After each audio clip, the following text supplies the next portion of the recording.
기도하시겠습니다. 하나님 감사합니다. 이렇게 장마가 시작되었고 이제 한 해가 점점 더 깊어가고 있습니다. 이때 또한 우리가 주님을 향한 그 신앙도 더욱더 깊어질 수 있도록 인도하여 주시옵시고, 하나님으로 인해 살아가는 나 자신의 모습을 계속 하루에 한 번씩 또한 하루에 세 번씩 다시 되돌아보면서 하나님의 은혜를 생각하고 우리의 삶을 생각할 수 있는 저희들이 될 수 있도록 인도하여 주시옵소서. 그리하여서 세상의 삶의 방식과는 다른 하나님의 자녀들로서의 삶의 방식, 우리가 어떻게 하나님을 모시고 또한 어떻게 사랑하고 살아가야 되는지를 깨달아갈 수 있는 우리들의 삶이 될 수 있도록 주께서 은총 내려 주시옵소서. 또한 이를 위해서 이끌고 가시는 성령 하나님 체험할 수 있도록 도와주시고, 세상이 주지 못할 평화 안에 살 수 있는 저희들 될 수 있도록 함께하여 주시옵소서. 오늘 말씀을 같이 생각할 때 주께서 함께하여 주시옵시고, 성령 하나님 지혜를 허락하여 주셔서 오늘 이 시간 말씀을 통해서 하나님을 만날 수 있는 소중한 시간 될 수 있도록 주께서 은총 내려 주시길 바라오며 주 예수 그리스도 이름으로 기도드렸습니다. 아멘.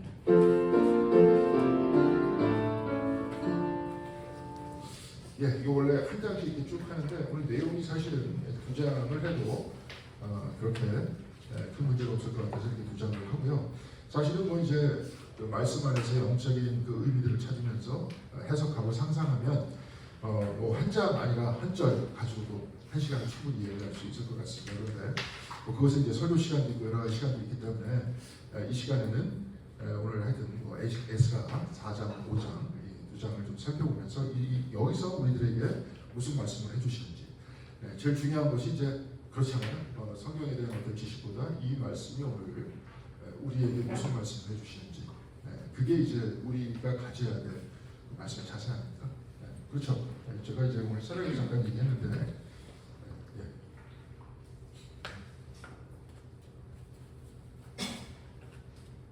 경전 우리 같은 경우는 이제 성경이라 그러죠.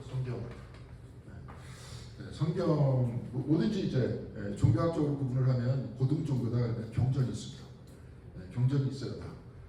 우리가 뭐 요즘에 막 무속 뭐 이런 얘기도 막 하죠, 그죠? 특징이 뭡니까? 경전이 없잖아요. 뭐 있다 그래도 뭐 그냥 뭐지? 불확실하지 않습니까? 여기는 경전이 있어요. 이게 적어놓은 겁니다. 적어놓은 것을 그냥 텍스트로 책으로만 읽고 그냥 그때 당시의 이야기를 읽으면 그렇잖아요. 뭐 소설이라든지 소설도 마찬가지죠. 소설도 마음속의 감정은 우리가 충분히 이입될 수 있지만 이 소설의 내용들은 우리가 살지는 않지 않습니까? 소설에서 죄악을 읽으면서 나도 라스콜리니코프 그 사람 별로 이렇게 좋은 사람이 아니니까 거기 있는 소냐라는 아주 아름다운 그 여성이 있었죠. 그 정신이 아름답다는 겁니다. 나도 이 소냐의 삶을 오늘 내가 살아내야 되겠다 이러진 않잖아요. 그래서 내가 소냐와 같은 삶을 살게 하기 위해서 주님 나를 도와주십시오 이렇게 안 하잖아요. 이런 사람도 있었구나 하면서 보고 있는 거죠. 경전이라는 것들은 뭐냐면 이것을 오늘 나의 이야기로 바꾸는 겁니다. 이게 그래서 이거는 사실은 나중에 뭐 이게 중요하지만 제일 더 중요한 얘기는 뭡니까? 나의 이야기. 그래서 제가 이제 미국에 있을 때 뭐 이분 수업은 듣지 않았어요. 왜냐하면 제가 조직신학 개론은 다른 사람한테 들었기 때문에. 근데 제 스승님이 되시는 송찬송이라는 분은 항상 조직신학 개론의 그 제목이 이거였어요. 이것을 내가 믿는다. This I believe. This I believe. 이것을 내가 믿는다. 그러니까 뭐 신학자들이 이야기했던 얘기와 뭐 어차피 이제 신학이라는 게 그런 성서와 그 성서를 생각하면서 나의 이야기로 받아들였던 사람들의 이야기를 이거는 그 사람들의 이야기죠, 그렇죠? 예를 들어서 어거스틴이 성서를 그 사람의 이야기로 받아들이면서 하나님을 만난 거 아닙니까?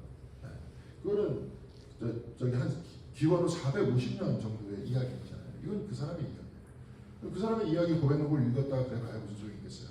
그 사람이 이것을 나의 이야기로 봤듯이 우리도 이 여러 가지 이야기들을 참고를 해서 나의 이야기로 하나님을 만나야 되는 거 아닙니까? 이걸 성경 안에서는 뭐라고 얘기하죠? 오늘 새벽에 이제 오셨던 분들은 아실 겁니다. 이게 이제 성령의 사건 아닙니까? 그렇죠? 성령의 방언의 사건이라는 건 뭐예요? 각자의 자기 자신의 언어. 그러니까 이 문화라는 거는 우리 여기 생각할 때 영어로 생각하시는 분 없죠? 꿈을 꿀 때 영어로 꾸십니다. 저 미국 가가지고 좀 시간 지나니까 그렇게 그런 적이 있더라고요. 영어로 꿈을 꾸더라고요. 근데 그런 적이 가끔 있긴 있는데 내가 가지고 있는 모든 생각과 그 표현 자체를 다 한국어로 하잖아요. 생각도 한국어로 하고. 그래서 이제 이걸 가지고 뭐 철학자들 같은 뭐 이런 얘기합니다. 생각이 먼저냐, 언어가 먼저냐. 언어가 먼저입니까? 생각이 먼저입니까? 생각이 먼저네. 생각이 먼저 같은데 그 생각을 뭐예요? 언어로 하잖아요. 그러니까 저 분석철학자 같은 경우 언어가 먼저. 언어가 있어야 생각을 하죠. 그래서 언어가 뭘 구성을 합니까? 생각도 구성을 하고 문화도 구성을 하고. 그렇죠? 그러니까 방언 사건이라고 이야기했었을 때 이 방언이라는 것은 각자 그들의 언어로 하나님의 말씀을 들었던 거예요. 그렇죠? 다양한 이야기들이 나오잖아요. 다양한 이야기의 그 말 속에서 예수 그리스도가 내 주다. 거기서 사도행전에서 나오는 건 뭡니까? 하나님의 큰 일에 대해서 각자의 언어를 가지고 자기가 받아들였던 거예요. 그러니까 여기서도 하나님의 큰 일에 대해서 누가 받아들여야 되는 겁니까? 여기 계신 분들이 여러분의 언어와 여러분의 문화와 여러분의 생각 속에서 받아들여야 돼요. 그게 성령의 사건이에요. 근데 하나님의 큰 일이다 하면 되게 뭡니까? 추상적이죠? 그럼 기독교의 중심이 어떤 얘기입니까? 분필이 쪼개지는 얘기가 기독교의 중심은 아닙니다. 굉장히 잘라졌는데 기독교의 중심이 뭐예요? 네, 뭐 여러 가지가 있겠죠. 그렇죠. 그 중에 하나가 만약에 그 예수 그리스도를 중심으로 얘기한다면 이런 거잖아요. 이거 이제 창조 영성 얘기하면서 우리가 여러 가지로 여기에 대해서 연구도 많이 했습니다. 앞으로도 좀 많이 할 것 같은데 하나님의 영역이 여기 있다 이거예요. 근데 인간의 영역이 분리됐어요. 이렇게 인간과 하나님이 분리된 걸 뭐라 그럽니까? 죄라고. 그렇죠. 죄라고 하잖아요. 근데 연결시켜 주시는 건 누구예요? 예수님. 예. 그렇죠. 예수님이 연결시켜 주시죠. 그렇죠. 그래서 우리는 분리되면 어떻게 되는 거예요? 생명의 근원이 여기 있는데 생명의 근원과 분리되면 어떻게 되는 겁니까? 네, 멸망하는 거잖아요. 우리는 의존돼 있다 했잖아요. 근데 이거는 머리로만 생각하면 안 돼요. 예. 저기 성경책 안에서도 다 나와 있고 모든 뭐 철학자들의 얘기도 다 마찬가지입니다. 예전에 무슨 X의 존재론이 어쩌다는 거 어쩌다는 얘기 한번 했었죠. X를 가지고 X와 하나님을 가지고 하나님으로 한다. 하나님이 주신 생명을 가지고 하나님이 주신 생명을 가지고 한다. 우리가 그럼 주시지 않으면 어떻게 되는 거예요? 죽는 거죠. 그렇죠. 근데 여기서도 영생까지도 만약에 그리스도께서 연결을 시켜주셨다. 이게 지금 우리가 가지고 있는 생명뿐만이 아니라 영생도 연결시켜 주셨다 하는 것이 우리의 신앙 고백입니다. 이 신앙 고백을 뭘로 하는 거예요? 성경책 안에서 저들이 얘기했었던 얘기를 어떻게 돼야 되는 거예요? 우리의 이야기로 바꿔요. 근데 이 이야기 복잡하죠? 신학적으로. 신학적이니까 복잡하잖아요. 그럼 신학적이지 않고 가장 간단한 얘기가 뭘까요? 하나님은 나를 사랑하십니다. 이 얘기를 여러분의 삶에서 여러분이 받아들여요. 내가 느껴야 돼. 하나님 나를 사랑하십니다. 그게 다른 얘기가 아니라 그걸 뭐라 그랬습니까? 은혜가 받는 거죠. 영어로 하는 게 아니라 독일어로 하는 게 아니라 뭐 옛날 좀 더 고생했던 뭐 라틴어라든지 뭐 이런 뭐 히라보라든지 이런 걸로 하는 게 아니라 나의 언어와 내 문화 속에서 내가 아는 것이 바로 무슨 역사예요? 성령의 역사. 그게 방언의 역사입니다. 이상한 말 하는 거 물론 이제 이상한 말 하기 좋아하는데 하세요. 그걸 가지고 뭐라 하는 거 아닙니다. 근데 여기서 얘기하려고 하는 그 이야기는 바로 이 얘기라는 거예요. 각자의 언어로 하나님의 크신 일을 내가 받아들이기 시작했다는 거예요. 아까 얘기했지만 this I believe 이걸 내가 믿는다 하기 시작했던 겁니다. 이 부분이 어떤 면에 있어서 유대교하고 기독교하고의 차이점이 있을 수 있습니다. 우리는 신학적으로 구성을 했어요. 아예. 기독교는. 왜냐하면 유대교에서는 메시아는 언제 옵니까? 미래에 와요. 안 왔어요. 우리는 기다립니다. 그 희망을 중심으로 한 그 신앙이 유대교라면 기독교는 어떻게 됐습니까? 이미 왔어요, 안 왔어요? 왔어. 와가지고 이미 연결시켰어요, 안 연결시켰어요? 연결시켰어요. 하나님 나라와 인간의 나라는 분리돼 있어요, 분리돼 있지 않아요? 분리돼 있지 않아요. 그러면 여기 있는 그 여러분들은 어떻게 사는 겁니까? 여기 계신 분들은 하나님과 더불어 함께 사는 거예요.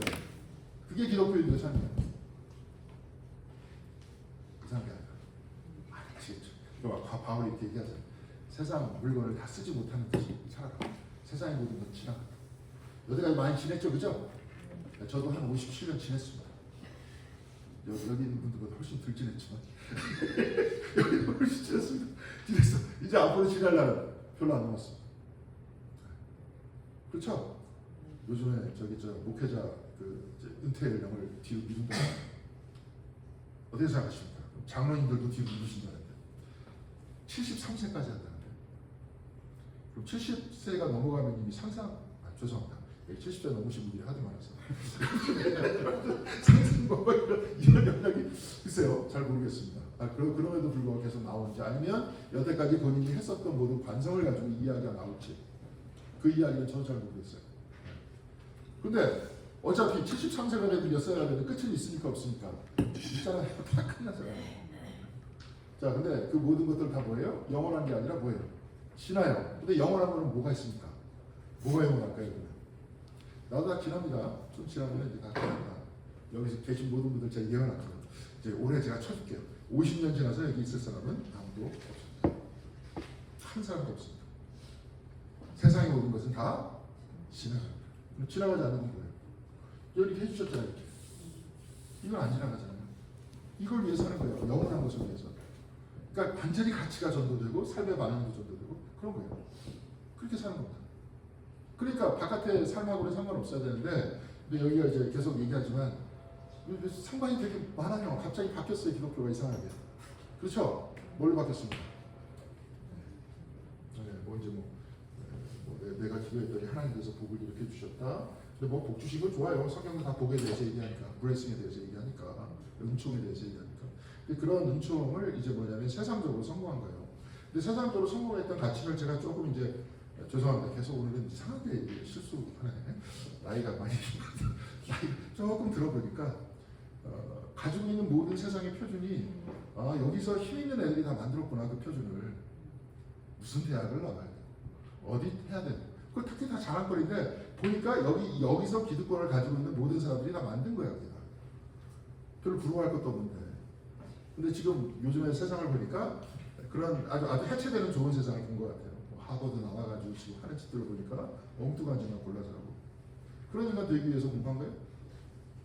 그거는 초등학교 나와도 다 할 수 있는 일이에요. 그렇습니다. 근데 그게 세팅된 그 삶이 아니라 지금 금방 얘기했잖아요. 하나님과 더불어 하나님 나라의 백성 및 백성으로 지금 여기서 산다. 근데 그럼 어떻게 살 거냐? 이제 배워나가죠. 좀 이따가도 다 얘기합니다. 우리 인간의 세상의 삶과 여호 세상의 삶이 어떤 거냐. 오늘 에스라서를 쭉 보면서 읽어봐도 분명한 자기한계가 있습니다. 그러니까 특별히 에스라, 느헤미야, 뭐 에스더라든지, 스가랴라든지, 학계라든지 그 뒷부분에 사실은 우리 나와서 사실 우리는 많이 인용을 안 해요. 설교할 때 많이 인용되는 부분은 앞에 있는 예언서들에 대한 부분이라든지 뭡니까 역사서라든지 그렇죠. 그런 쪽 부분들 많이 인용을 하는데 이 바빌론 포로로 갔다가 다 끝나고 온 사람들의 얘기들은 별로 안 해요. 왜냐면 렉셔널이라고 우리가 그거 있잖아요. 그 교회력에도 별로 안 나와 있습니다. 대부분 이렇게 쭉 보면 제가 여기 와서 벌써 6년 정도 됐잖아요. 3년마다 한 번씩 돌아갑니다. 똑같은 성경 구절이. 혹시 이렇게 예민하신 분은 깨달으셨을 거예요. 똑같은 구절이다. 이게 3년 전에 했었던 거하고 똑같은 거다. 아세요? 진짜. 3년마다 이어 A가 있고 B가 있고 C가 있어요. A, B, C도 계속 돌아가는 겁니다. 계속 똑같은 구절이에요. 성경 구절. 근데 이 구절을 다 살펴보면 앞에 무조건 이제 기원은 거의 대부분이 아니라 거의 100% 시편이에요. 거의 대부분 시편이고 그 다음에 중간에 구약 성경, 그 다음에 복음서 이렇게 나오고 그 다음에 뭐예요? 저기 우리 교동문 같이 옛날에는 이제 저도 그래서 정경교회 있었을 때도 찬송가 뒤에 있는 교동문을 했습니다. 근데 우리 교회는 그걸 안 하고 그걸 하잖아요. 서신 같은 거 하잖아요. 그래서 뭐 ABC 똑같아요. 계속 같은 것들이 계속 반복되는 패턴으로. 근데 거기를 쭉 봐도 학계서라든지 스가랴라든지 이게 있는데 한두 구절밖에 없어요. 나머지는 다 다른 쪽에서 이렇게 하지. 근데 이게 쭉 보니까 사실은 구약 성경 연구하는 사람이라든지 이스라엘 역사 연구하는 사람들을 보면 그때 기원 후 한 500여 년에서부터 시작해서 우리가 알고 있는 유대교가 시작됐다는 거예요. 뭐 학계라든지 에스라라든지 저기 뭐 스가랴라든지 그죠? 그때 사람들이 막 생겨났을 때부터 그 다음부터 사실은 뭐 신명기 학파도 생겨났고 그때 유일신사상을 이제 얘기하기 시작하고 그러면서 여태까지 내려왔던 문서를 그렇게 정리하기 시작했다는 거예요. 그런데 쭉 보면 에스라서에서도 오늘 쭉 보면은 여기서도 그런 한계가 나옵니다. 성전을 지으려고 그러니까 반대를 해 누가 반대를 합니까? 들었었잖아요. 그 역사서에도 다 나옵니다. 저 역대기서 같은 경우에 나오고 다 나오는데 북쪽 이스라엘 쪽에 있었던 사람들이 반대를 해요. 반대를 하다 보니까 반대를 하는 이유가 성전을 지으려고 하는데 같이 집시다 그러고 바빌론 포로로 있다가 이렇게 나중에 왔어요. 페르시아가 이제 그쪽 지금 페르시아가 어디입니까? 이란이죠, 그죠? 이란이에요. 이란이 저 바빌론은 어디입니까? 이라크잖아요. 둘이서 옛날부터 싸웠던 거예요. 이라크 싸워가지고 페르시아가 멸망을 시켜서 거기 붙들려 있던 사람을 다 유대 땅으로 돌려보냈어요. 그리고 남아있는 사람도 있었고, 뭐 페르시아에 막 남아있는 사람도 있고, 막 여기저기 흩어서 사니까 그 옛날서부터 그 디아스포라라고 이 사람들이 흩어서 살았던 건데, 딱 보낸 다음에, 이 사람들이 성전이 다 이제 바빌론 왕한테 다 무너졌으니까, 솔로몬이 지은 성전이. 그리고 이스라엘이라는 그 나라는 성전 중심으로 신앙 공동체였기 때문에 성전을 지으려고 그러니까 북쪽에 있는 사람들이 같이 짓자 그래요. 그 사람들이 옛날에 같이 살았던 사람들이잖아요. 솔로몬 왕 후대 그다음에 남북으로 갈라졌잖아요. 그렇죠? 여러 가지 측면 때문에 뭐 여러 가지 얘기가 있을 거예요. 정확하게 어떻게 알겠습니까? 그때 당시에 뭐 원래 부족 동맹이었다는 둥 어쩌다는 둥 뭐 여러 가지 얘기가 있는데 여하간에 북쪽에 따로 살던 사람들이 먼저 아시리아한테 멸망했단 말이에요. 멸망했 다음에 그 사람들이 다시 돌아왔죠. 그리고 또 아시리아에 살고 있던 사람도 있었을 거 아니에요. 그래서 뭐 해가지고 뭐 혼혈이다 자꾸 그러는데 글쎄요, 뭐 이스라엘 사람들 혼혈 아니었을까요? 뭐 유대인이다 그래가지고 무슨 유대인 원래 계속 묻히는 거야. 아브라함 어디 사람이 아브라함? 아브라함이 유대인 아브라함 아니죠? 하란 쪽에 있는 사람이었죠. 그래서 거기 먼저 있을 때 비슷하게 시리아 쪽 사람이었나 봐요. 그래서 우리는 유람하던 아람 사람이다, 시리아 사람이다 이런 표현을 쓰잖아요. 유대인이라고 따로 없었어요. 그냥 시리아 사람이에요, 인종적으로. 그러다 나중에 이삭이 뭐 해가지고 아들을 낳고 아들의 이름이 누굽니까? 야곱의 이름이 나중에 뭘로 바뀌어요? 이스라엘을 바뀌어서 그 다음에 12명의 아들이 있어갖고 뭐 이스라엘이다 그러는데 무슨 인종적으로 특이한 것도 아닙니다. 나중에 하도 이런 식으로 침략도 당하고 뭐 붙들려도 가고 막 이러다 보니까 어떻게 된 거예요? 누가 이스라엘이라 그러느냐 헷갈리니까 목에 어머니가 유대인이면 유대인이야. 뭔 말인지 아시겠습니까? 그러니까 지금도 이스라엘에 가보면 인종이 다양해요. 백인 비슷하게 생긴 사람도 있고 흑인 비슷하게 생긴 사람도 있고 아시아인 같이 생긴 사람도 있어. 어머니가 유대인이면 유대인이니까. 그렇죠? 그럼 어머니 백인이 흑인하고 결혼하면 어떻게 됩니까? 흑인이 원래 우선인자라고 그러더라고요. 근데 그렇게 흑인이 태어날 확률이 많아. 그러다가 백인이 또 태어나기도 하겠죠. 그럼 그 사람 다 유대인인 거예요. 그럼 그 사람들 다 뭡니까? 그렇게 따지면 다 혼혈이잖아요. 그러니까 혼혈이라는 그 이야기가 북쪽하고 남쪽하고를 구분할 수 있는 그런 게 아니었단 말이에요. 뭔 말인지 아시겠죠? 이 사람들은 원래 이렇기 때문에 그럼 이스라엘 사람들을 이을 수 있는 공동체는 뭐냐면 신앙 공동체였던 거죠. 하나님을 하느냐 마느냐. 그리고 또 남성 중심의 이런 공동체였기 때문에 할례를 받았느냐 안 받았느냐. 나중에 바울 때 이런 이슈가 나오지 않습니까? 그러니까 북과 남을 나눌 때 북이스라엘과 남유다와 사마리아와 유다를 나눌 때 혼혈이나 아니다 이건 별 의미가 없습니다. 이건 뭐 의미가 없는 거고 이쪽은 뭐냐면 대체적으로 그런 이야기를 하더라고요. 먼저 아시리아에 있었다가 붙들려가지고 왔다가 여기 풀려난 사람들이니까 먼저 자리를 잡았잖아요. 여기. 자리를 잡으면 어떻게 됩니까? 잘 살죠. 잘 살게 되죠. 이 사람들이 돌아올 때쯤 보면 잘 살게 되죠. 그리고 또 북쪽이 더 풍부해요. 지금 갈릴리 지역에 갈릴리 호수가 있잖아요. 그렇죠? 호수가 있고 막 물이 흐르고 그러니까 그쪽이 농산물이 훨씬 수확량이 많습니다. 남쪽에 유다 이렇게 쭉 보면 여러분들 이게 인터넷으로 한번 보세요. 뭐 예루살렘 성전 있고 그 주변에 보면 그냥 산악 지역입니다. 뭐 없어요? 그 남쪽은 가난해. 북쪽은 애초부터 부유했던 쪽이에요. 농작물이 거의 6배였다니까 6배. 예수님이 북쪽 출신이니까 남쪽 출신이니까 북쪽이에요. 사마리아보다 더 북쪽이 갈릴리예요. 이때는 이주를 시켰어. 유대 사람들을 이주를 시켜갖고 저희 사마리아 쪽보다 더 북쪽이에요. 여기도 잘 살아 갈릴리도.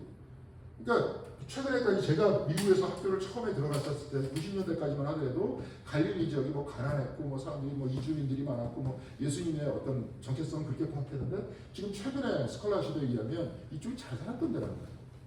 더 남쪽보다도. 그리고 목수라 그래가지고 가난한 사람이 아니라 중산층이었다. 목수. 그러니까 본인의 것을 많이 포기하고 내려온 거지 예수님. 아시겠죠? 그러니까 이쪽이 잘 살았던 거예요. 잘 사는데 여기 쌩으로 황무지 같은데 여기 딱 와가지고 성전을 질라 그러니까 이 사람들이 여태까지 가만히 있다가 우리도 성전을 같이 집시다 그러니까 기분이 좋습니까? 나쁩니까? 그런 상황이 안 돼봐서 잘 모르겠죠. 기분이 나빴던 거예요. 기분이 나빴던 거예요. 그래가지고 싫다 이렇게 얘기하다 보니까 이쪽 사람들이 계속 방해했다. 이런 이야기가 에스라서에서 나왔고 느헤미야에도 계속 나오고 있습니다. 오늘 얘기는 에스라 느헤미야까지도 계속 방해했다는 얘기를 하고 싶고 그럼에도 불구하고 성전을 지었다는 얘기입니다. 그러니까 여기는 제가 읽을 때 두 가지로 읽을 수 있어요. 첫 번째로 읽을 수 있는 거는 왜 같이 저주겠다는데 싫다 그래. 어떻게 생각하십니까? 같이 저주면 됐잖아. 그래서 어차피 북하고 남하고 이렇게 갈라져 있었는데 둘 다 망했었잖아요. 아시리아한테 망했고 여기 바빌론한테 망했고. 그래갖고 나라를 재건해야 되는데 힘을 합쳐서. 그러면 되지. 그러면 옛날에 갈라졌었던 북과 남이 하나로 합칠 수 있었잖아요. 근데 왜 싫다 그래요? 그러다 보니까 계속 예수님 시대 때까지도 나중에 사마리아 사람들을 싫어했죠. 싫어했죠. 사마리아가 여기 지금 쭉 보면 여기 있습니다. 한번 얘기를 해서 여기가 이제 갈릴리 호수가 한 이쯤 있다 칩시다. 쭉 있고 여기가 이제 한 사마리아다. 여기가 갈릴리다. 여기가 유대예요. 여기 있는 사람이 이쪽으로 온다. 그러면 이쪽으로 통과했을까요? 돌아갔을까요? 돌아갔대요. 여기 짜증난다고 이 땅이. 아까 뭐 혼혈 이런 둘째치고 싫어했던 거예요. 여기서 배 타고 이렇게 오든지 이렇게 오든지. 예수님은 통과했습니까? 통과 안 했습니까? 통과했잖아요. 요한복음에 보면 무슨 뭐 저기 사마리아의 어떤 마을 들려가지고 내려왔다 막 이런 얘기 나오잖아요.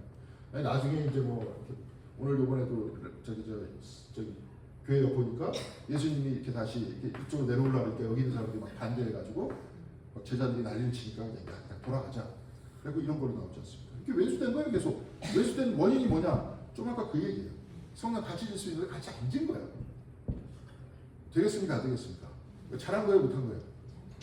나는 내가 볼 때 못한 거예요. 못한 건데 또 이때 얘기할 때는 뭐 지금 뭐 주석서 딱 찾아보니까 여기 대적들이라고 나와 있는 거를 또 어떤 굉장히 보수적인 사람이 썼더라고요. 뭐 성전을 지을 때 악마가 틈타고 뭐 어쩌고.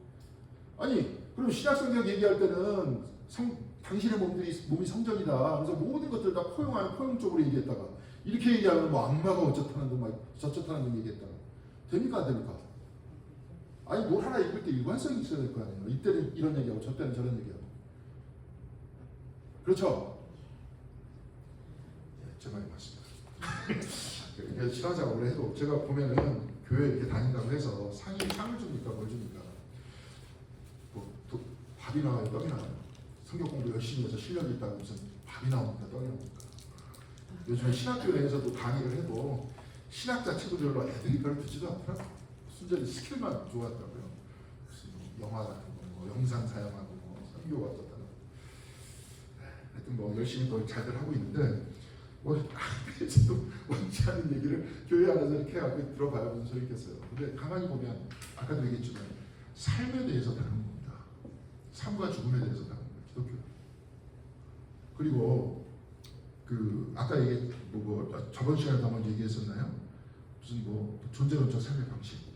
그러니까 이게 뭡니까? 이게 성경책이 있으면 좀 거룩하니까 이걸 얘기하면 안 되는 것 같아요. 이게 뭡니까?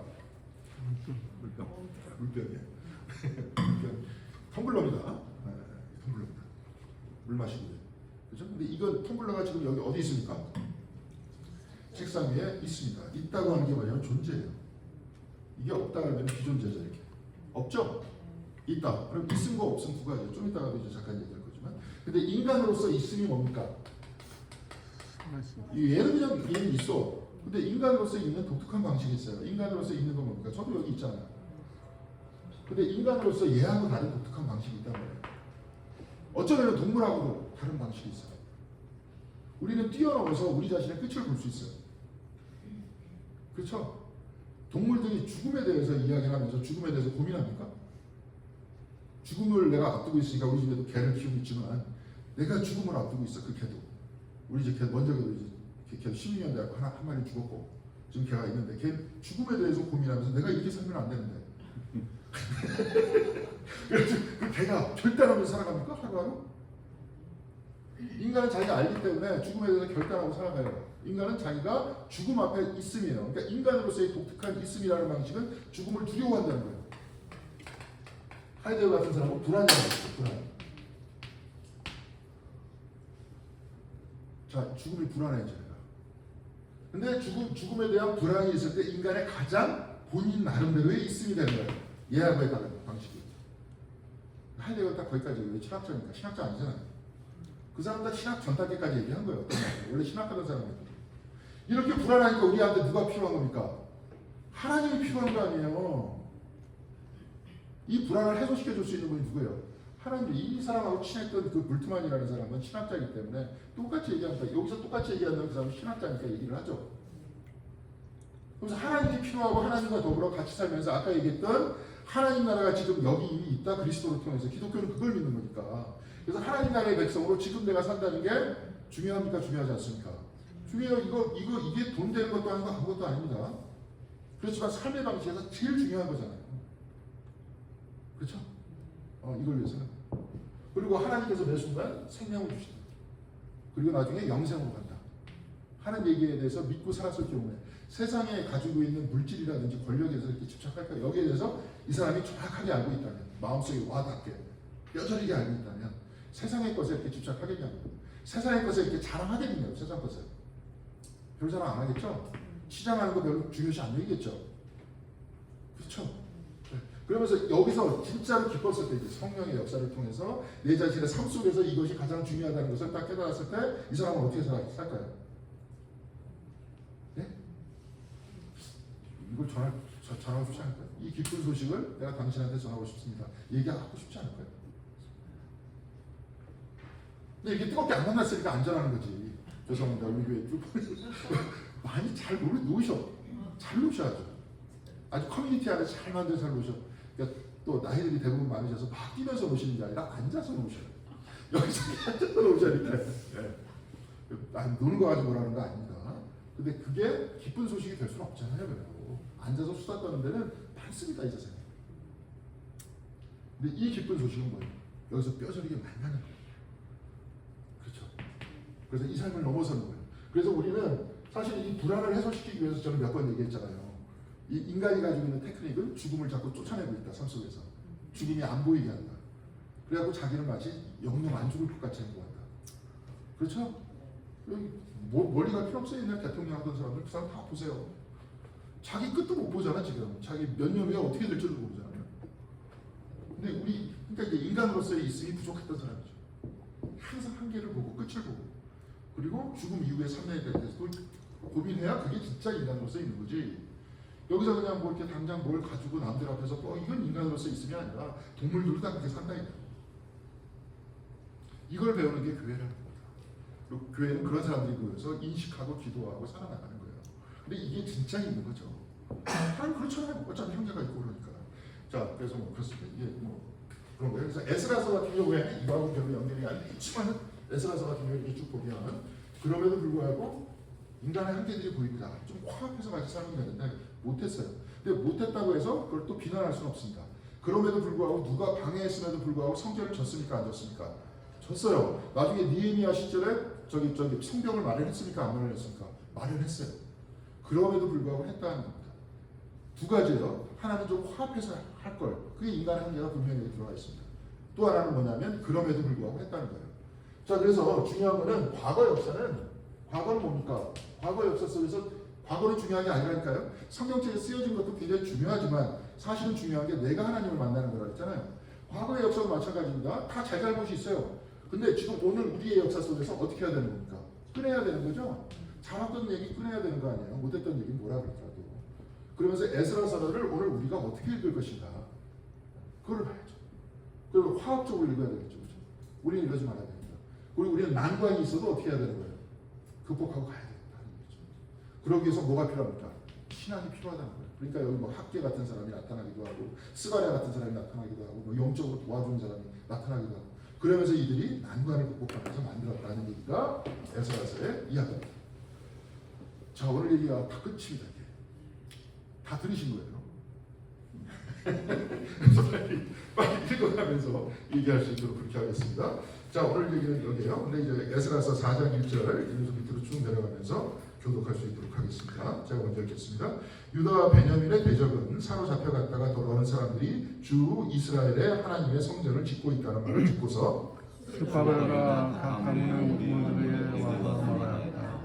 여호와께서 왔더니 우리를 여기로 세웠을 때부터 이제까지 우리도 당신과 마찬가지로 당신들의 하나님을 섬기며 주고 제자를 데려왔으니 우리도 당신들과 함께 성전을 짓도록 하여 주시오. 자, 여기서 얘기됐던 사람이 이제 북이스라엘 쪽 사람들과 북이스라엘 사람들을 그 아시리아가 딱 잡아갔을 때 북쪽 이스라엘도 땅이 비잖아요. 그렇죠? 그쪽에 또 누구를 이주시킨 사람이요. 이주시켜가지고 이스라엘의 신앙을 또 가리키기도 했던 거예요. 그러니까 어떤 면에서 어떻게 됐든지 이 사람들도 북이스라엘 사람들과 그렇지 않은 사람들이 섞여 있었다 이거죠. 그렇다고 해서 혼혈이라고 볼 수 없습니다. 왜냐? 아까도 얘기했지만 이 사람들의 중심은 성전 공동체예요. 북이스라엘에도 나름대로 몇 군데가 있었죠, 그렇죠? 하나님을 예배하는 몇 군데 장소가 있었던 거예요. 그런데 이 사람들이 나중에 그 유다와 베냐민의 대적이라 했잖아요, 그렇죠? 베냐민도 북쪽 사람이었는데 이 대표적인 지파이기 때문에 베냐민 얘기하고 남쪽 유다 얘기하면서 그들의 대적이라고 자꾸 얘기합니다. 대적이라고 얘기하면 돼요, 안 돼요? 안 돼요. 대적이라는 말을 자꾸 사용하면 안 됩니다. 그러니까 인간이라는 건 뭐냐면 좀 주일에도 잠깐 얘기했지만 근본주의 얘기하면서 잠깐 얘기했다는 거예요. 이게 이분법이에요. 나와 남에 대해서 이분법적으로 사용하는 건데 원래 이게 좀 세서 그렇지 인간은 다 그렇습니다. 이게 이제 구조주의 안에서 얘기하는 이항대립이라는 표현을 쓰는데 우리가 말을 쭉 할 때 항상 말은 반대편이에요. 그러니까 하늘이 있으면 뭐가 있습니까? 그러니까 하늘을 쭉 쳐다보면 사람이 머릿속에 반사적으로 딱 떠오르는 게 뭐냐면 땅이라는 거예요. 교회 안 생각하면 교회 어떻게 되는 거예요? 교회 밖. 낮이 있으면 밤이 있고 항상 이렇게 대립구도로 표현하고 생각한다는 거예요. 사람들의 머리를. 무슨 말씀인지 아시겠습니까? 요거를 이렇게 분석하는 게 이제 철학 안에서는 무조주의입니다. 근데 이게 좀 세지면은 이게 세지는 것이 아니라 이게 윤리와 막 종교까지 막 가미되면 어떤 형태로 되냐면 그냥 이렇게 두 가지를 대립적으로 본다는 건 어쩔 수 없는데 나는 옳고 얘는 틀린 거야. 여기는 100% 옳고 여기는 100% 틀려. 뭔 말인지 알겠습니까? 그럼 에스라서 예를 들어서 에스라서를 봅시다. 저거 화합적으로 얘기를 해야 되는데 화합에 대한 이야기가 없어. 저에게는 누군가를 배척해요. 그럼 에스라서를 읽어야 돼요? 읽지 말아야 돼요? 만약에 이런 식으로 보면 읽지 말아야 됩니다. 저 틀렸어. 저 사람은 뭐 하는데 뭐 잘못해서 틀렸어. 쟤 틀렸어. 뭔 말인지 아시겠습니까? 이건 이제 그 철학하는 실체 중심으로 본다는 거예요. 뭔 말인지 알겠습니까? 너는 뭐 했기 때문에 너 틀려. 너는 틀려. 너는 틀려. 근데 나는 맞아. 내가 선택했는데 맞아. 근데 쟤는 저랬기 때문에 틀려. 근데 가만히 보면 우리 에스라서를 읽을 때도 보면 문제 있는 부분이 있지만 가지고 오지 않습니까? 우리 이야기도 마찬가지예요. 사람도. 이걸 이제 특별히 철학에서 과정이라는 표현을 씁니다. 흐름이라는 표현을 씁니다. 맞는 부분도 있고 틀린 부분도 있어요. 가지고 오는 겁니다. 가지고 오면서 내 거를 만들어가는 거예요. 내가 옳게 만들 수도 있고 그르게 만들 수도 있어요. 그렇죠? 내가 잘못할 수도 있고 왜곡할 수도 있어. 그럼 딴 사람도 역시 나의 것을 가지고 그 사람들이 받아들이면서 잘못한 부분은 극복하고 잘한 부분은 받아들이면 되는 거예요. 이게 실체 중심의 사고방식이 아니라 과정 중심의 사고방식이에요. 이게 영미 철학에서 이걸 얘기합니다. 뭔 말인지 아시겠습니까? 과거 역사도 마찬가지예요. 그래서 오늘 우리의 이야기 속에서 그 구원의 해석학이라는 표현을 쓰거든요. 우리가 받아들이는 겁니다. 우리가 성경을 읽고 우리가 말씀을 같이 나누면서 그렇게 이야기해요. 뭔 말인지 아시겠습니까?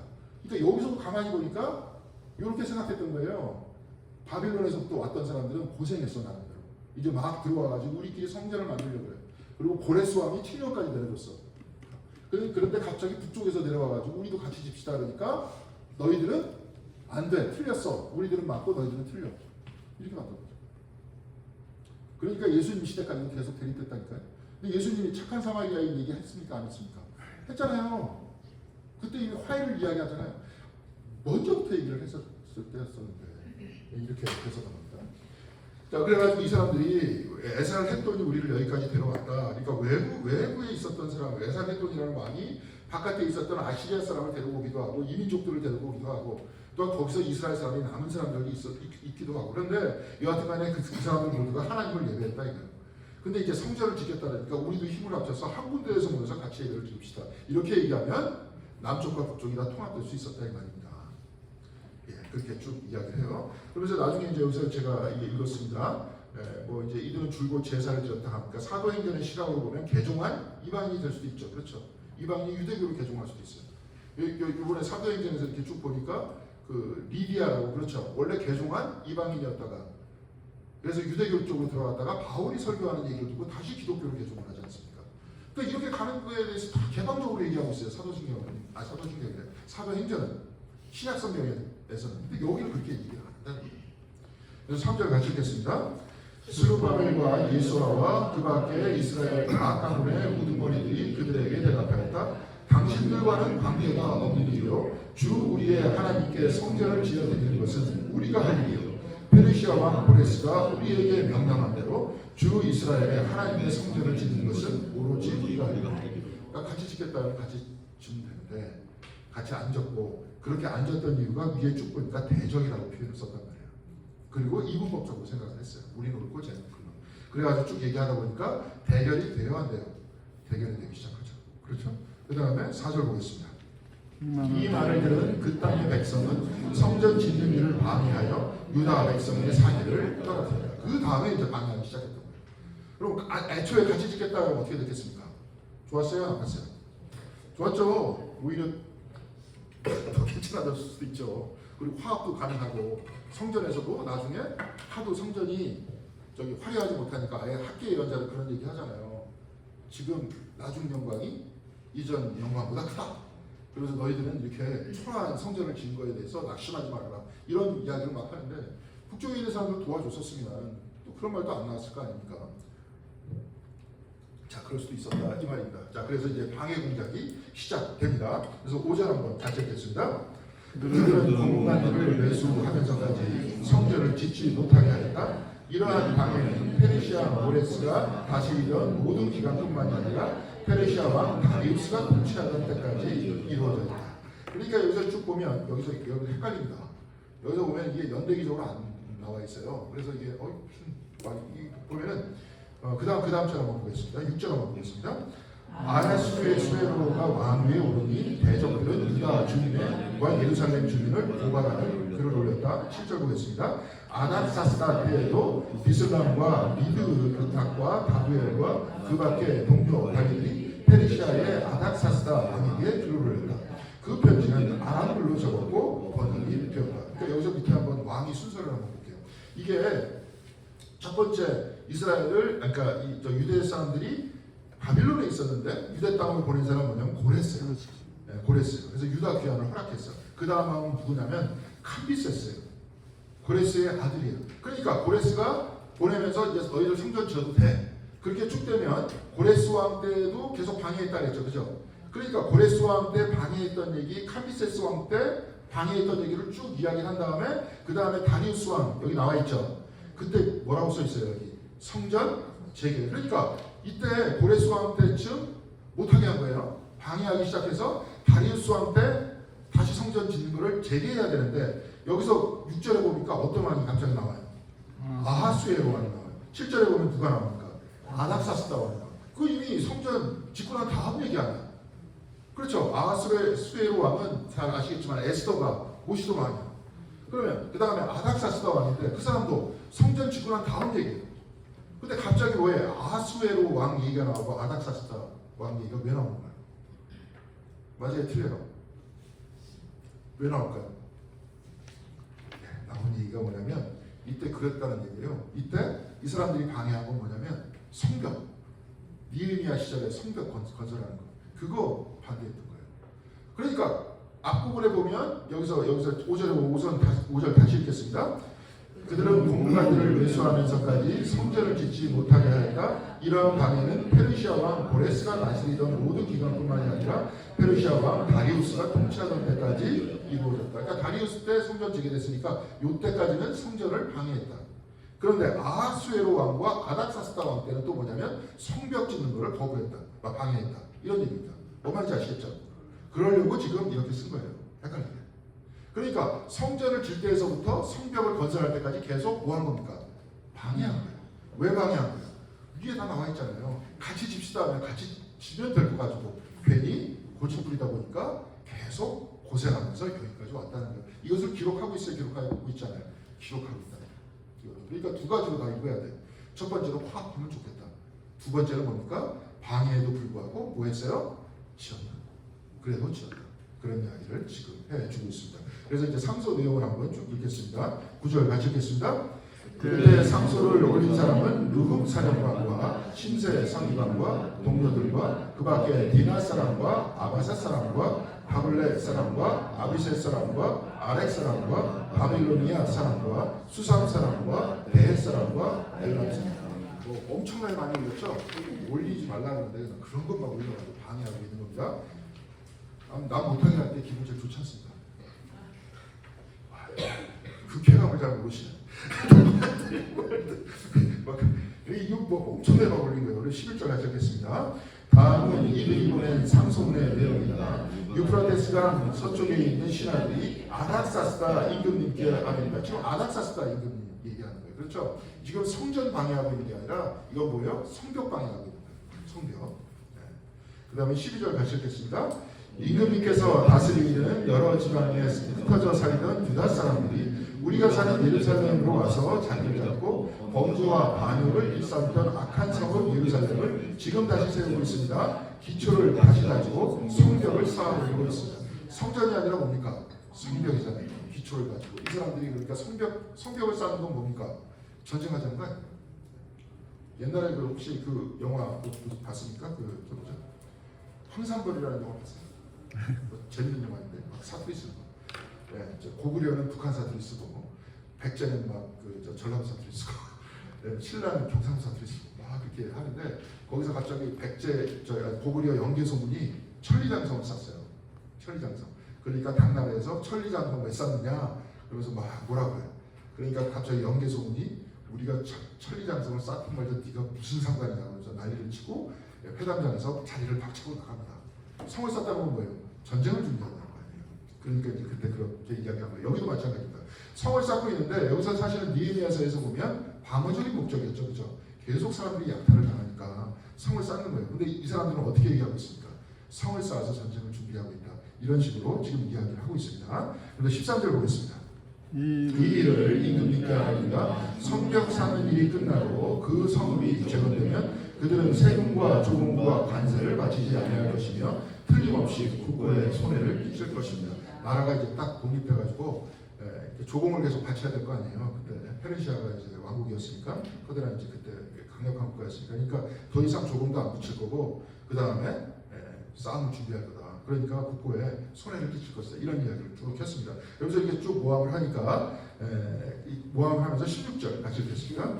이 성읍이 재건되고 성벽 쌓는 일이 끝나면 임금님께서는 유프라테스강 서쪽 지역을 잃게 되신다는 것을 말하는 거예요. 이걸 한 사람이 보는 게 아니라 수없이 많은 사람들이 막 상소를 보내니까 어떻게 됩니까? 약간 제가 이제 과정 얘기를 잠깐 했는데 자, 한국에서 여태까지 버리고 있는 현상을 제가 살펴보도록 하겠습니다. 어떤 사람이 쫙 왔어. 지금 이제 국무총리 청문회를 해. 누가 딱 걸어. 별로 말도 안 되는 얘기. 근데 이 양반이 형이 목사였죠. 형이 목사입니다. 김민희 목사라고. 김민석의 형이. 목사 이 사람도 독실한 기독교인이에요. 어머니도 좀 새벽 기도를 다니는 기독교인입니다. 부부기도다. 근데 이 양반에 막 말도 안 되는 걸 찔러. 그래서 찔른 다음에 1차적으로 국회의원들이. 그러면 뭐라고 얘기하냐면 신문에서 막 증폭을 시켜. 메이저 신문에서 뭐 조선일보, 동아일보, 뭐 중앙일보 그런 데서 뻥 터뜨리면 그 메이저 신문에서 터뜨리면 그 밑에 있는 조그만 신문들 있죠. 뭐 문화일보라든지 뭐 이런 것들도 앞을 다퉈서 똑같이 따라가. 그럼 온갖 여론이 형성이 돼. 그 다음에 세 번째 뭐냐면 검사가 고소를 해. 그래갖고 흔들어. 근데 이 사람이 그런지 아닌지는 몰라. 나중에 고소해가지고 재판장에 들어가요. 재판장에 들어가가지고 나중에 이 사람이 무죄가 돼요. 그 얘기에 대해서. 그러면 이 사람은 무죄가 되면 나 무죄요라고 얘기해 줄까요, 사람들이? 아니면 그 이전까지 다 조리돌림해가지고 이상한 사람 만들어 놓고, 그렇죠? 이상한 사람 만들어 놓고 다 망가뜨려 놓고 이럴 거 아니에요. 저기 이근조 장군님 일조는 안 하셨겠죠. 거기는 많이 그런 기사 많이 냈다고. 뭐 국민일보 뭐 이런 데서. 그렇지 않대. 사실이 그렇지 않더라도 여러 사람이 막 얘기하다 보면 그런 거 같이 보여. 그렇게 보여. 그리고 그 사람이 나빠 보여. 막 여기저기서 떠들면. 지금 교회가 많이 또 그렇더라고. 자꾸 뭘 보내는 것 같아. 이쪽에 사람들한테. 막 그렇게 얘기하다 보니까 누구에 대해서, 뭐에 대해서 자꾸 이상하게 보여. 우리 교회는 그런 거 안 보여있죠. 저한테 이렇게 연락을 하시는 분이 있었습니다. 지금은 안 하는데. 저 폰해졌고. 지금 이런 거랑 똑같은 겁니다. 지금도 상소도 이런 이야기를 한 사람만 보내면 아이 뭔 소리야 딱 이랬을 텐데 지금 아까 상소를 몇 명이서 보냈습니까? 9절에 보니까 무지하게 분명했어요. 이걸 똑같이 계속 보내니까 나중에 이에 대해서 왕이 내린 회신은 다음과 같다 17절에 기록되어 있고요. 19절 한번 같이 읽겠습니다.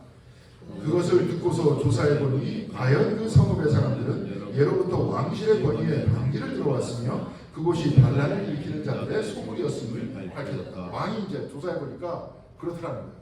요즘같이 그냥 여러 가지로 뭐 조사의 기법도 있는 게 아니라 한번 갔다 와봐 한 사람이 이렇게 쭉 얘기하면 아 그렇구나 이렇게 얘기했을 거 아닙니까?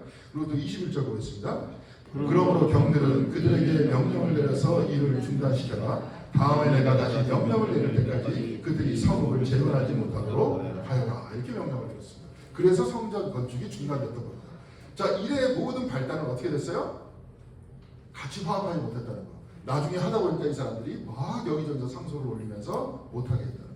그래서 성전 건축이 중단됐다는 거. 중단돼갖고 이 사람들이 포기했을까요? 포기하지 않았다는 거. 그런 내용이죠.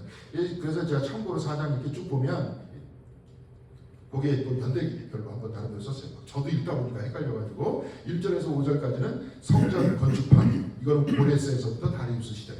6절에 보면 아헤스로에 때 고발, 이거는 후대 사건이 살인된 것이다. 그리고 7절에서부터 23절 아닥사스다 때 성전 건축방에 이것도 살인된 것이다. 느헤미야 시대 때 사건이다. 나중에. 그러니까 지금 에스라 때 얘기하는 거는 꽤 그 뭐예요? 방해하는 일이 길었다. 그럼에도 불구하고 했다. 그래서 24절에는 이제 원래 이야기로 복귀돼가지고 다리우스 2년에 성전 건축이 재개됐다는 것을 이야기를 해주고 있다. 이 말입니다. 아시겠죠? 그래서 집에서 한번 쭉 읽어보실 때 이걸 참고하면서 막 읽다 보면 헷갈리고 이름도 뭐 이상하잖아요. 무슨 시레로가 뭐고 아닥사스다가 무슨 이상한 이름이니까 아이고 그런가 보다 하면서 넘어가는데 그렇게 이렇게 쭉 보면 여기서 이야기하려고 했던 것은 긴 압박과 고난의 시간을 거치면서도 결국은 성전 건축을 이뤄냈다는 것을 이야기를 해주고 있습니다.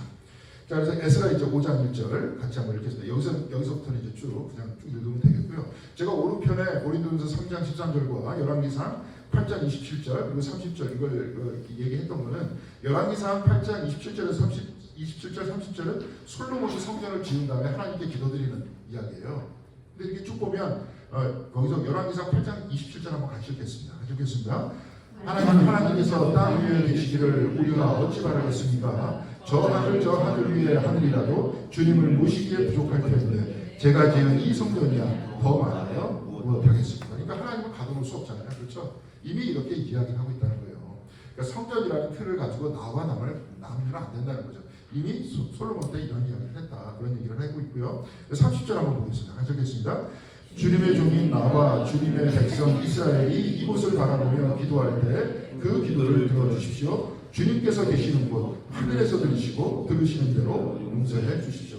성전 안에 있는 게 아니라 어디 있다 그랬습니까? 하나님께서 하늘에 있다 그랬잖아요. 성전에서 우리는 경건하게 기도하겠다. 그럼 하나님께서 우리 앞에 들어가. 여기서 이런 식으로 아주 웅대한 비전과 그 우주관을 가지고 이야기했어요. 그러니까 이게 좋다는 걸 가지고 그냥 이렇게 그냥 아비다툼하면서 그러지 않았다는 겁니다. 그리고 그 윗부분에 고린도서 3장 16절에 보면 그 내용은 딴 게 아니에요. 여러분의 몸이 성전이다. 각각의 여러분의 몸이 다 성전이다. 그러면서 우리가 하나님의 뜻에 의해서 살아가자. 사랑하며 살아가자. 그런 이야기를 해주고 있습니다. 자, 에스라서 5장 1절 먼저 이렇게 거기서부터 그냥 쭉 읽어 내려가면서 읽고 마칠 수 있도록 하겠습니다. 제가 먼저 5장 1절 읽겠습니다. 그때 학계 예언자와 이도의 아들 스가랴 예언자가 자기들이 받들어 섬기는 이스라엘의 하나님의 이름으로 유다와 예루살렘에 사는 유다 사람들에게 예언을 하기 시작하였다. 같은 때 스가랴의 아들 스가랴가 나를 위해서 예루살렘이 성전 건축 공부에 시작하였다. 하나님의 우리에게도 그들을 도왔다. 자, 그렇죠. 그러니까 이제 신앙이 이제 움직이기 시작하는 겁니다. 이런 역경이 일어날 때 뭐예요? 예언자들이 나타나서 예언하면서 용기를 주기 시작하죠. 그러면서 성전 건축을 멈추지 말라 하면서 계속 얘기하고 있습니다. 이때 옆에서 강대국의 입장 안에서 쭉 볼 때는 뭐예요? 이렇게 자기네들끼리 싸우고 그렇죠. 뭐든지 만들지도 제대로 못하고 막 이러면은 강대국 입장에서 좋아요 나빠요? 좋죠. 자기네들이 묻히지 못하니까. 그렇죠? 그래서 자기네들이 마음대로 할 수 있으니까. 그래서 좋은데 여기서는 계속 이 사람들은 그런 이야기를 하면서 성전을 계속 지으라고 그렇게 이야기를 합니다. 6절 여기 같이 읽겠습니다. 유프라테스강 서쪽 지방의 단민의 등록은 스달 보스네와 동료 관리들이 유프라테스강 서쪽 지방의 관리들과 함께 다리우스와 함께 글을 올렸다. 몇 명 안 되죠? 아까 하지 말라고 한 사람들은 많았잖아요. 근데 지금 하자고 한 사람들은 몇 명 안 된다. 그렇죠? 하지 말라고 하는 게 더 재밌어서 그렇죠? 그죠? 네, 원래 그렇습니다. 막 못 살게 볼 때 재밌는 거예요. 이렇게 쭉 얘기를 해요. 그러면서 11절 상소의 내용은 이렇다는 거예요. 11절 같이 읽겠습니다. 그들이 우리에게 한 대답은 다음과 같습니다. 우리는 하늘의 땅과 주이신 하나님을 섬기는 사람입니다. 우리는 지금 허물어진 성전을 다시 짓고 있습니다. 이 성전은 본래 옛날 이스라엘의 어떤 큰 왕이 짓기 시작하여 완공하였던 것입니다. 큰 왕이 누굴까요? 먼저 성전 지은 사람 솔로몬이잖아요. 그렇죠? 그 왕이 했다가 지금 다 무너졌어. 그래서 다시 지으려고 해요. 그러고요. 그러면서 13절 거기도 이제 내용입니다. 그러나 고레스 왕께서 바빌로니아 왕이 된 그 첫해 하나님의 성전을 지으라고 칙령을 냈습니다. 과거에 칙령 내린 적이 있다. 지금 계속 방해하면서 상소를 올리지만 그러면서 못하게 하지만 고레스 왕 때 이렇게 했다. 그런 이야기를 하면서요. 16절 딱 띄워놓고 16절 썼어요. 같이 읽겠습니다. 바로 그 세스바사르의 예루살렘으로 와서 하나님의 성전 기초를 놓았습니다. 그때부터 오늘까지 줄곧 이 일을 하였으나 아직 다 마치지 못하고 있습니다. 세스바사르이 이렇게 쭉 지으니까 나이가 많은 사람들은 막 슬피 통곡했다 그랬잖아요. 옛날 성전에 대해서 작았다. 그렇지만 몰랐던 사람들은 그것을 보고 그래도 우리의 성전이 생겼다는 기쁨으로 환호했다. 이게 이제 저번 시간에 얘기했었던 얘기입니다. 그러면서 중간에 중단됐던 얘기들이 다시 시작됐다 하는 얘기입니다. 자, 우리 마지막으로 이것만 정리하고 오늘 마칠 수 있도록 하겠습니다. 오늘 두 가지입니다. 뭐 계속 반복되는 얘기인데, 근데 화합했으면 좋았다. 이게 첫 번째, 그죠? 화합. 두 번째는 역경에도 극복했다. 극복이에요. 그래서 화합과 극복의 두 가지 이야기를 얘기했고요. 그래서 저번에 이제 주일날 근본주의 얘기를 하면서 나와 남의 이분법을 얘기했어요. 그래서 나는 무조건 옳고 남은 틀리다. 이렇게 쭉 얘기하다 보니까 이게 좀 어떻게 했으면 좋겠어요. 나와 남이 다 맞다 이렇게 얘기하고 싶죠, 그죠? 철학 안에서는 그 해체주의라고 합니다. 이게 아까 이렇게 두 가지로 이렇게 나눠서 보는 거. 이걸 이항대립이라는 표현을 쓰는데 애초부터 이런 게 없다라고 이야기하는 사람들이 해체주의자입니다. 뭐 이제 여러분 들어봤죠? 이 이름은 들어봤을 거예요. 포스트 모더니즘이나 뭐 데리다라든지 푸코라든지 이런 사람들이 이래요. 이건 없고 여기서 특히 그래서 이제 니체 같은 사람이 다시 나오는데 이건 뭐냐면 권력에 의해서 나오지 거예요. 지금 대통령 부인이었던 사람이 그 논문을 숙명여대에서 석사학위 논문을 썼고 국민대에서 박사학위 논문을 썼어요. 근데 지금 숙명대에서 어떻게 됐습니까? 그 논문이 취소됐죠. 왜 취소됐어요? 50% 이상이 표절이에요. 근데 만약 표절은 사실 딴 게 아니에요. 딴 사람이 인용문을 쓰면 인용했다라고 써주기만 하면 됩니다. 그건 이 사람의 길이에요. 근데 그냥 베꼈어요. 그냥 베꼈어, 책을. 그러니까 석사학위를 그렇게 하고 받았으니까 무효잖아요. 그럼 그 사람들이 가가지고 딱 보면 딱 알잖아요, 금방. 그리고 뭐 국민대에서 박사학위 받을 때 보니까 유지라는 말이 있어요, 유지. 영어로는 유지다, 뭐 메인테인이라든지 이런 말을 써야 되는데 영어로 바꾸는 거를 직접 영어로 유지라고 했어. 뭘 유지한다는 때 유지. 그 한자네요. 한자를 영어로 이렇게 쓰면 어떡해. 저기 논문 초록을 영어로 쓸 때. 근데 말도 안 되는 이것까지도 학위를 줬어요. 왜 줬어요? 말도 안 되는 학위를 줬고. 숙명대학에서는 이미 오래전부터 말도 안 되는 학위였는데도 불구하고 석사학위를 취소를 못 시켰어. 왜 그랬어요? 권력. 그렇잖아요. 권력. 힘 때문에 그렇잖아요. 지금 힘이 빠졌으니까 하잖아. 그럼 세상이라는 건 뭐야? 이 해체주의자들이 얘기하는 힘에 의해서 움직여진다 이거예요. 그렇죠? 힘이 있었을 때 꼼짝 못하다가 힘. 근데 우리들이 기대하는 건 뭐예요? 힘이 있어도 양심을 가지고 좀 했으면 좋겠다 얘기하는 거 아니에요? 그죠? 근데 양심이고 뭐 그 큰 대학교에서 한 명도 없었잖아요. 그러니까 앞에서 잘난 체하지 말라는 거예요. 지금 앞에 나와가지고 있다고. 근데 여하간에 그랬어요. 그러니까 여기서 이렇게 쭉 나오면서 이런 거 다 없어. 이거밖에 없어. 이렇게 얘기하는 사람들이 후기 구조주의자다 이런 표현을 쓰다. 제가 무슨 여러분들 철학관이 하는 게 아니라 근데 이제 미로슬라 볼프라는 사람이 있는데 이렇게 다 해체하면 안 돼. 진짜 나도 있고 남도 있어. 자기의 영역들이 다 있어요. 그렇죠?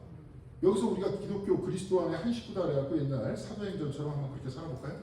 재산 교회가 다 바쳐. 내가 나눠줄게 목사가. 그래서 그 돈으로만 살아. 그리고 혹시라도 돈을 숨기면 아나니아 삽비라처럼 다 죽어.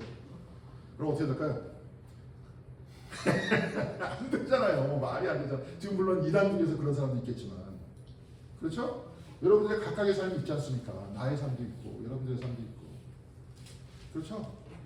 그러면서 우리가 서로 다르지만 포용한다 그랬잖아요. 서로의 영역들이 있잖아요. 그래서 이 사람은 이제 이걸 가지고 십자가 안에서 예수께서 손을 벌리시고 못 박히신 손으로 손을 벌리시고 그것도 환영하는 것이다. 포용하는 것이다. 포용하는데 각각의 자리 속에서 제자들도 제자들의 특징들이 있죠. 모든 사람들은 선이 다 있어. 이 사람들한테 이 선을 넣으면 안 돼요. 그렇죠? 이렇게 막 다 아무것도 없어 다 없애버리면 안 된단 말이에요. 하나님 나라에서는 다 없어지겠죠. 하나님 안에서 다 하나가 되니까. 근데 우리 인간의 삶 속에서는 이렇게 하는 거예요. 자기의 영역이 있고 각자의 영역이 있고 각자의 영역 속에 서로 존중해야 될 것도 있고 서로가 손을 벌려서 자기의 영역들을 포용을 해야 된다. 근데 선 넘으면 어떻게 되는 거예요? 네? 우리들이 그러면서도 분명히 선은 있다는 거예요.